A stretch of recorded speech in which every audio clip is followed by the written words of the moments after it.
और बड़ी खबर दौसा से। दौसा में कांस्टेबल की पीट पीट कर हत्या कर दी गई। पांचोली गांव में कांस्टेबल की हत्या की गई। जमीन को लेकर विवाद हुआ था, जिसके बाद कांस्टेबल को जमकर पीटा गया। घायल हालत में उसे जयपुर रेफर किया गया। इलाज के दौरान कांस्टेबल ने दम तोड़ दिया।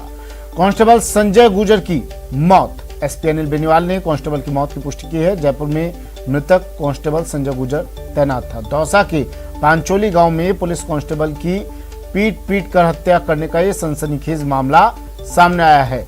कांस्टेबल गुर्जर अपने गांव पांचोली आया था, जहां उसका अपने भतीजे से जमीन को लेकर विवाद हो गया। इसके बाद कुछ लोगों ने उसकी जमकर पिटाई की और उसे थोड़ी देर बाद गंभीर अवस्था में अस्पताल में लाया गया। सिकराय अस्पताल में लेकर जाया गया, जहां से उसे दौसा जिला अस्पताल रेफर कर दिया गया। दौसा जिला अस्पताल ने भी उसकी नाजुक हालत देखते हुए उसे जयपुर रेफर किया।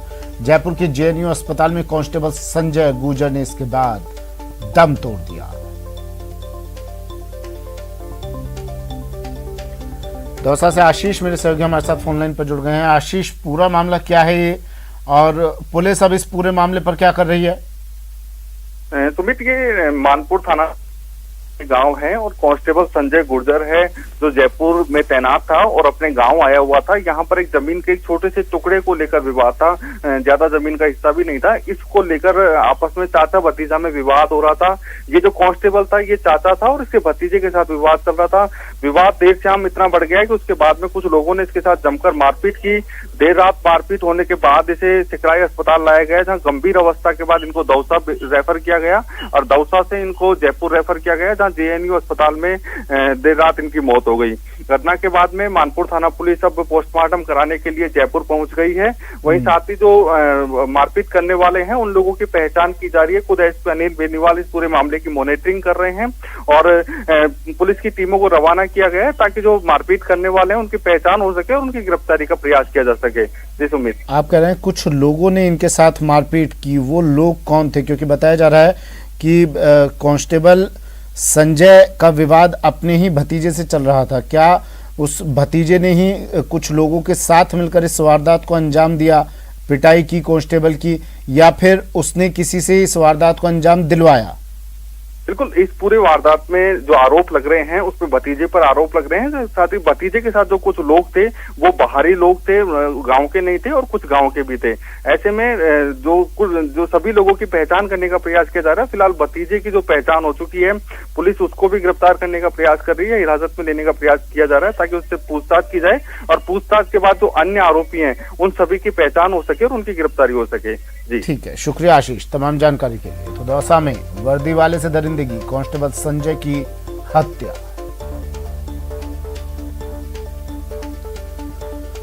और एक और बड़ी खबर आ रही है चूरू से। चूरू में शव मिलने से सनसनी। राजगढ़ रोड पर युवक और युवती का शव मिला। प्रेम प्रसंग का यह मामला माना जा रहा है।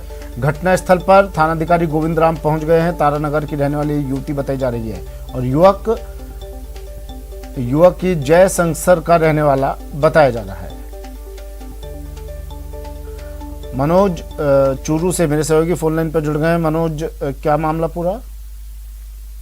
जो अभी प्रारंभिक तौर पे जो जानकारी मिली है उसके मुताबिक जो तारानगर की राजगढ़ रोड है वहाँ ये युवक और युवती के शव मिले हैं। प्रारंभिक तौर पर खुदकुशी का मामला माना जा रहा है, लेकिन पुलिस है वो हर पहलू से इस मामले की जांच कर रही है। जो शव है उनको मोर्चरी में रखवाया गया है। इसके अलावा जो युवक और युवती है इनकी पहचान भी पुलिस के द्वारा की गई है। युवती तारानगर की है और जो युवक है वो जयरामसर गांव है उसके बताए जा रहे हैं और अभी शव को मोर्चरी में रखवाया और पुलिस ज्यादा जानकारी देने की अभी स्थिति में नहीं है। उनके द्वारा ये कहा जा रहा है कि अभी इस मामले की जांच की जाएगी, उसके बाद ही पता चल पाएगा कि पूरा मामला खुदकुशी का है या हत्या का। ठीक है, शुक्रिया मनोज तमाम जानकारी के लिए।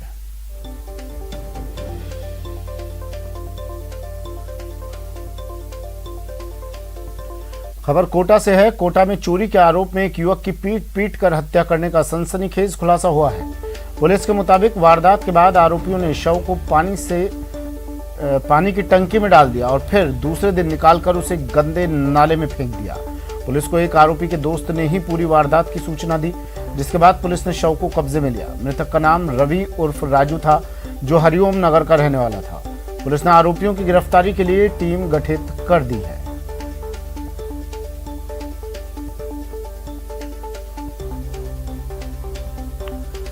झुंझुनू में कुछ लोगों ने एक बुजुर्ग पर जानलेवा हमला कर दिया। घटना गूढ़ागौड़जी थाना इलाके के पौंख गांव की है, जहां खेत में काम कर रहे बुजुर्ग व्यक्ति पर कुछ लोगों ने जानलेवा हमला कर दिया और मारपीट कर मौके से फरार हो गए।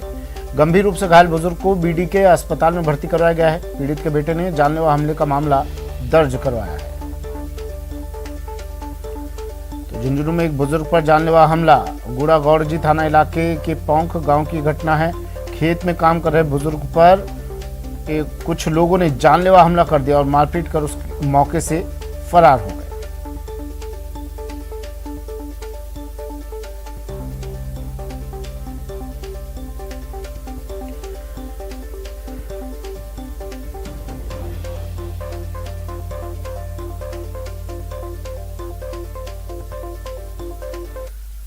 हमारा खेत में बैठा और अकेला ही 6-7 जना हुए बेड़ा और वह आया जग्गू बात था दाताराम, ताराचंद, बलराम और मन्नीराम यार मेरे पिताजी हमारा टेक रहे हो। हाँ गुड्डा थाना में रिपोर्ट दर्ज करवा चुका, अभी हमारी कोई सुनवाई नहीं हो रही है। मरोधरा में रफ्तार का कहर, अलग अलग हादसों में 7 लोगों की यहां मौत हो गई। दौसा में जहां 4 लोगों की जान गई, वहीं श्रीगंगानगर में 3 मौतें हुई। दौसा में ट्रक और ट्रोले में टक्कर हुई और श्रीगंगानगर में ट्रक और कार में भीषण भिड़ंत। वहीं राजसमंद में भी सड़क हादसा हुआ। नाथद्वारा में ट्रेलर और कार में टक्कर, कार सवार 3 लोग घायल। प्रदेश के अलग अलग जिलों में आज रफ्तार का कहर देखने को मिला। ये 3 तस्वीरें आपको अलग अलग जगहों से अलग अलग हादसों से जुड़ी।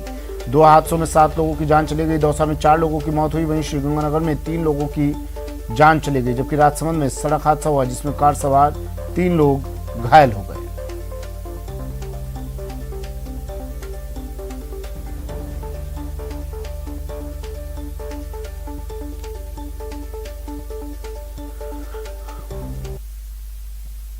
दौसा से बड़ी खबर है, जहां नेशनल हाईवे 21 पर भीषण सड़क हादसा हुआ है। खड़े ट्रक में जाकर एक बड़ा ट्रोला भिड़ गया। हादसे में 4 लोगों की मौत, दोनों वाहनों की चालक और खलासी की इस हादसे में मौत हो गई। सीमला गांव के पास की घटना है। वाहनों में 4 फंसे हुए शवों को बाहर निकाला गया है।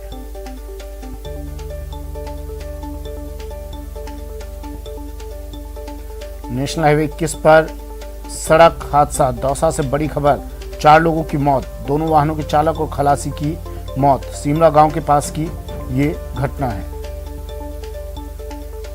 हादसे के बाद की ये तस्वीरें, हादसे के तुरंत बाद की तस्वीरें। खड़े ट्रक में ट्रोला घुसा और इसमें 4 लोगों की मौत हो गई। वाहनों में फंसे हुए 4 शवों को बाहर निकाल लिया गया है। फिलहाल क्या स्थिति बनी हुई है, आशीष मेरे सहयोगी हमारे साथ दौसा से फोन लाइन पर जुड़ गए हैं। आशीष, क्या जानकारी?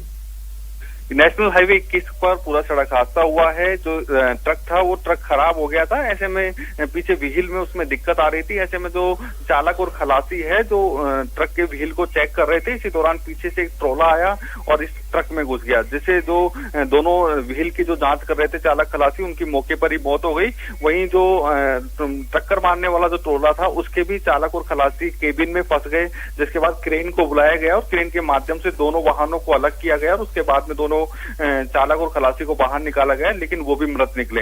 ऐसे में दोनों जो वाहन है उनके चालक और खलासियों की मौत हो चुकी है और जो 4 शव हैं उनको सिकराई अस्पताल की मोर्चरी में रखवा दिया है और इनके परिजनों को सूचना दे दी गई है। ये ट्रक चालक और खलासी बाहरी राज्यों के रहने वाले हैं। ऐसे में परिजन काफी देर शाम तक यहाँ पर दौसा पहुंचेंगे और उसके बाद में पोस्टमार्टम की प्रक्रिया शुरू होगी। पूरा इलाका मेहंदीपुर बालाजी थाना क्षेत्र का है और नेशनल हाईवे 21 पर गुर्जर शिमला गांव के समीप यह हादसा हुआ है। जी सुमित, शुक्रिया आशीष तमाम जानकारी के लिए।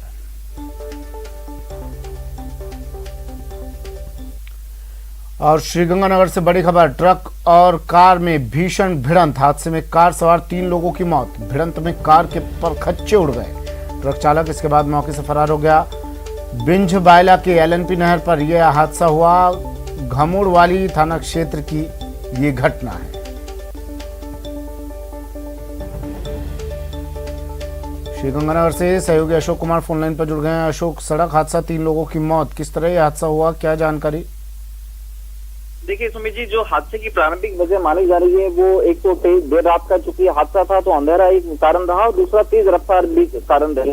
क्योंकि दोनों ही तेज रफ्तार में थे तो दोनों ही वाहन में खासतौर से जो प्रत्यक्षदर्शियों के अनुसार जो जानकारी मिल पाई है, जो ट्रक चालक था काफी तेज रफ्तार में था और उसने अपना गाड़ी से नियंत्रण खो दिया और उसके बाद में ये जो कार चल रही थी उससे जा भिड़े।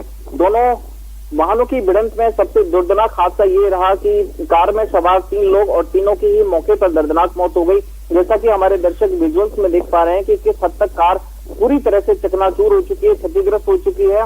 इवन जो स्थानीय लोगों को, पुलिस को भी गाड़ी से जो डेड बॉडीज थी निकालने में काफी मशक्कत करनी पड़ी। जो आगे 2 लोग बैठे हुए थे चालक के साथ, उनकी डेड बॉडीज काफी फंस गई थी, जबकि पीछे बैठा हुआ युवक भी इस हादसे का काल कल्पित हो गया। लेकिन सबसे खास बात, हादसे के तुरंत बाद जो ट्रक चालक था वो मौके से ट्रक को लेकर फरार हो। फिलहाल पुलिस के द्वारा उस ट्रक चालक की तलाश की जा रही है और टेक्निकल एविडेंसेस के साथ साथ सीसीटीवी फुटेज खंगाले जा रहे हैं कि आखिर वो ट्रक कहां गया और उसको पकड़ने की कार्रवाई की जा रही है। जी सुमित जी। ठीक है, शुक्रिया अशोक तमाम जानकारी के लिए। और राजसमंद से भी ऐसी एक खबर सामने आई। सड़क हादसा राजसमंद में भी नाथद्वारा में ट्रेलर और कार में टक्कर, कार सवार 3 लोग इस हादसे में घायल हो गए। घायलों को अस्पताल में भर्ती करवा दिया गया है।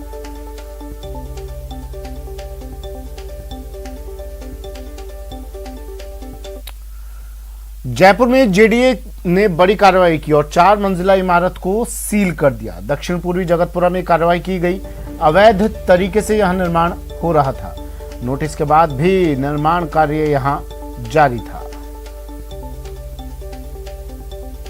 बड़ी कार्रवाई जयपुर में जेडीए की, एक इमारत को सील किया है। अवैध निर्माण हो रहा था यहां पर, जिसके बाद कार्रवाई करते हुए जेडीए ने 4 मंजिला इमारत को सील कर दिया। दक्षिण पूर्वी जगतपुरा में कार्रवाई की गई है। पौष इलाका है जगतपुरा, जहां ये कार्रवाई की गई। अवैध तरीके से यहां निर्माण कार्य चल रहा था। 4 मंजिला व्यवसायिक इमारत को जेडीए ने सील कर दिया है। नोटिस मिलने के बाद भी निर्माण कार्य जारी था, जिसके बाद जेडीए ने कार्रवाई करते हुए इस 4 मंजिला इमारत को सील कर दिया है।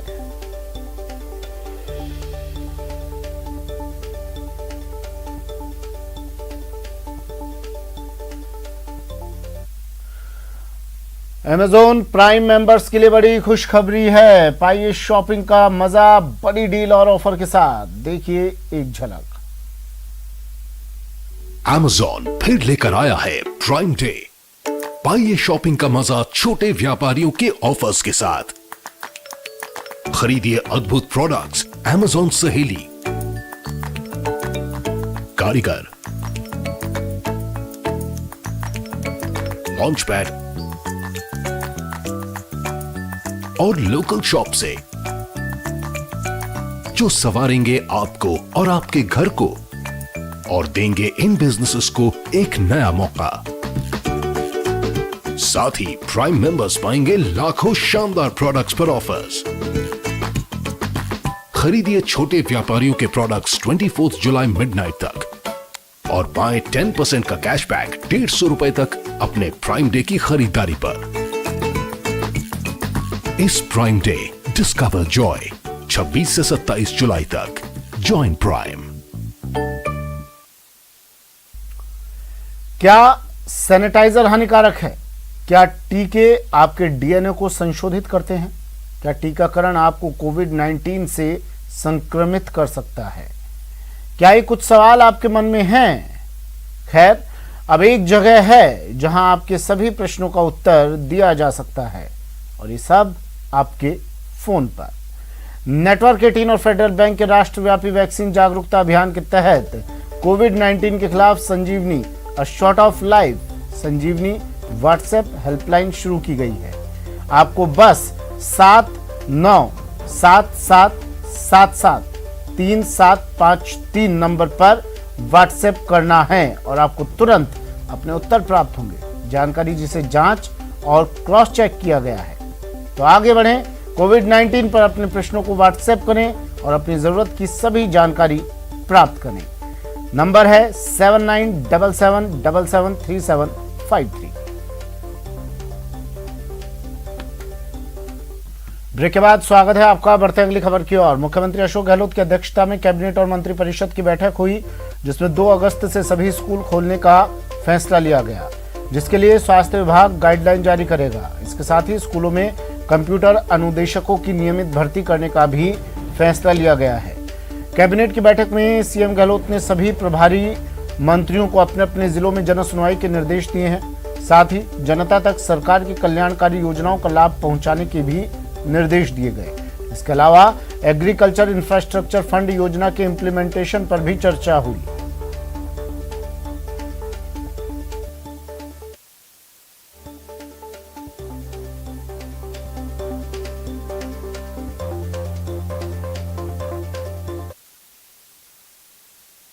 खोलने का 2 अगस्त से फैसला हुआ है, जिसके लिए जो गाइडलाइन जारी की जाएगी स्वास्थ्य विभाग और गृह विभाग से चर्चा करके वो कल या परसों में तैयारी कर ली जाएगी और उसके बाद में उस गाइडलाइन के आधार पर विद्यालय खोले जाएंगे।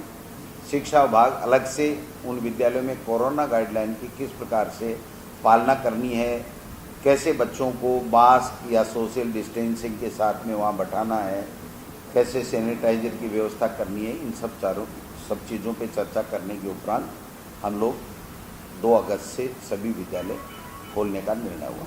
ये आज कैबिनेट में तय किया गया है कि जो कंप्यूटर अनुदेशक हमारे जो भर्ती होगी वो स्थायी भर्ती होगी, जैसे अन्य भर्तियां होती हैं उसी तरीके से हम लोग इनकी करेंगे। तो जल्दी इसके जो है वो कैडर का निर्माण और सारी चीज़ें करके और हम लोग जल्दी विज्ञप्ति निकालेंगे सिलेबस आदि तय करने के।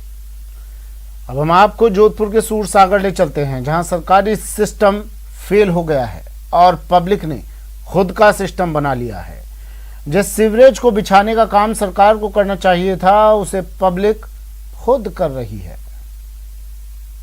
हाथ बढ़ाना, साथ ही हाथ बढ़ाना, एक अकेला थक जाएगा, मिलकर बोझ उठाना, साथ ही हाथ बढ़ाना। फिल्म के सीन को देखने के बाद अब जरा इस सीन को देखिए। जी हाँ, यहाँ सड़क पर सीवरेज लाइन बिछाने का काम किया जा रहा है।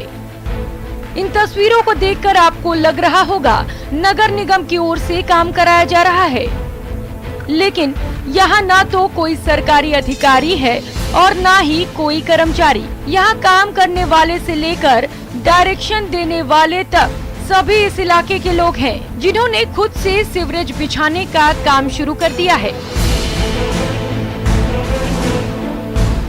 और सभी अपने अपने तरीके से इस काम में सहयोग कर रहे हैं, एक दूसरे का साथ दे रहे हैं। ये तस्वीर जोधपुर के सूरसागर इलाके के वार्ड नंबर 3 का फीलाबिरा मोहल्ले की है। यहाँ सीवरेज लाइन बिछाने के लिए कई साल से लोग जिम्मेदारों से गुहार लगाते रहे, नगर निगम के दफ्तर के चक्कर काटते रहे, लेकिन काम की शुरुआत तक नहीं हुई।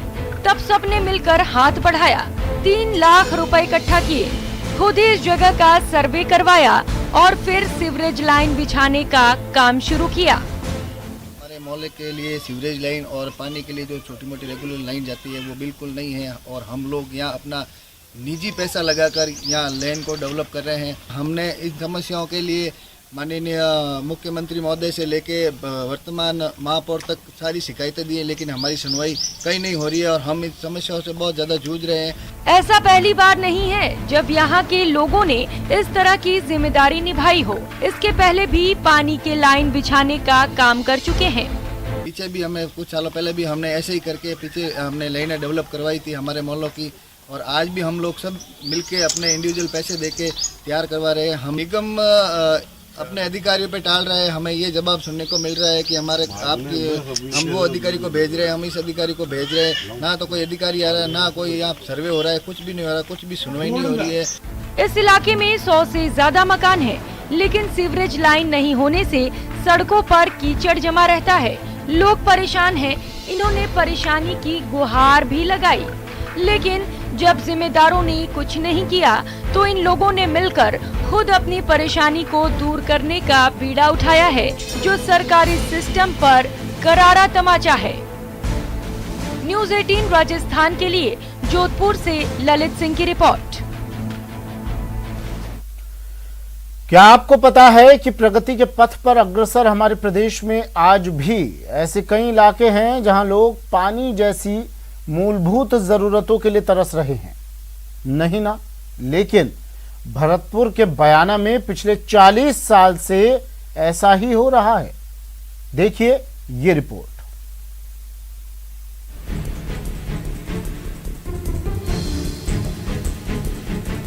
बयाना के बाशिंदों की अजब कहानी। 40 साल से नहीं मिल रहा पानी, खारा पानी बड़ी परेशानी।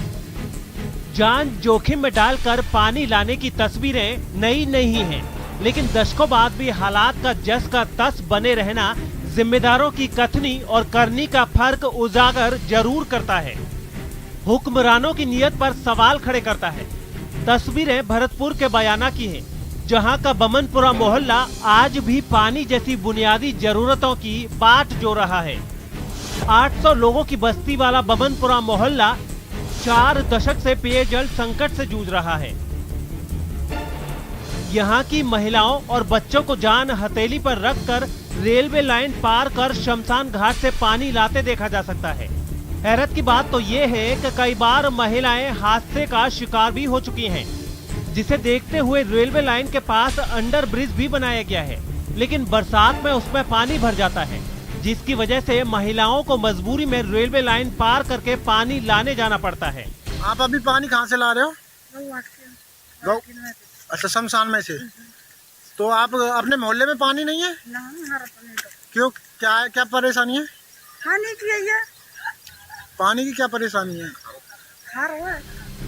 स्थानीय निवासियों के मुताबिक कॉलोनी में सप्लाई होने वाला पानी इतना खारा है कि नहा लेने पर शरीर में खुजली होती है और बाल झड़ने लगते हैं। हमारे जो बमनपुरा मोहल्ला में जितने भी जो नल लगे हुए हैं उनका पानी वो खारा है, सब्जियां स्वाद नहीं लगती हैं, दूध फट जाते हैं और उस पानी से हम नहाते हैं तो शरीर पर चकत्ते बन जाते हैं, बाल उड़ने लग गए हैं। यो समझ लो, हमने वैसे भी कई बार शिकायत करी और से कुछ टाइम पहले भी करी, लेकिन अभी तक जलदाय विभाग में 1% भी कहा जो हमारी शिकायत को ध्यान दे। ऐसा नहीं है कि बस्ती के लोगों ने पानी की समस्या नहीं उठाई, लेकिन जिम्मेदारों ने उनकी जरूरतों को सुनने की जहमत नहीं उठाई। हाँ, चुनावों में जरूर जल समस्या के समाधान के बड़े बड़े वादे किए जाते हैं, लेकिन चुनावी मौसम के साथ ही सब वादे हवाई हो जाते हैं। महिलाओं का कहना है कि चुनावों के वक्त नेता आते हैं और वादे कर जाते हैं, लेकिन पिछले 40 साल से उनकी पानी की जो किल्लत है वो दूर नहीं हुई है। दीपक पुरी, न्यूज़ 18, भरतपुर। वक्त एक ब्रेक का, जल्द हाजिर होंगे।